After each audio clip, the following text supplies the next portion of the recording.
On deck is Kareem Shaibi, and in the gala is Mahran Kazemi. Let's give it up for Reem.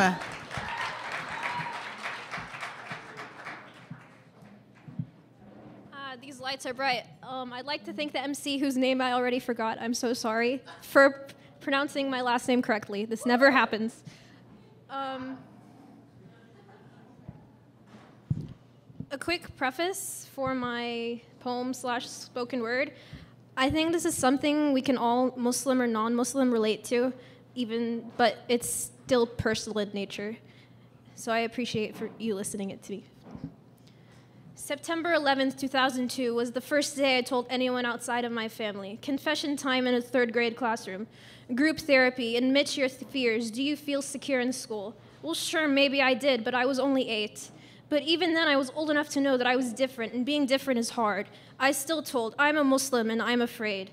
And maybe it was because we were all young and only the teacher knew the significance, but no one called me terrorist. Your parents were nice, and I always thought they liked me. Your mother had a soft, soothing voice, and your father lent me his jacket to use as a pillow when I bumped my head. Even though you were so Protestant, Christian, and pro-Bush, it made my mind spin. I thought we were pretty good friends, and then you told me that your parents didn't like me after all, because your grandparents called me terrorist. Every time I tell myself I'll keep it quiet, and no one will know I'm different, but it's hard to dodge questions when you're the only one not eating, when your name sounds foreign, when people find out you speak Arabic. So I tell you the truth, and it's okay. We're great friends, at least for now. Maybe the best I've ever had. And that's when the jokes, the teasing, the jesting begins. I laugh along, ignore the discomfort, the irritation, the growing anger. And then I snap, and it ruins what I called a friendship, all because of your jokes when you called me terrorist. It's a simple game, curiosity really. What's your middle name? I tell you and the others, and add that it's my father's name too.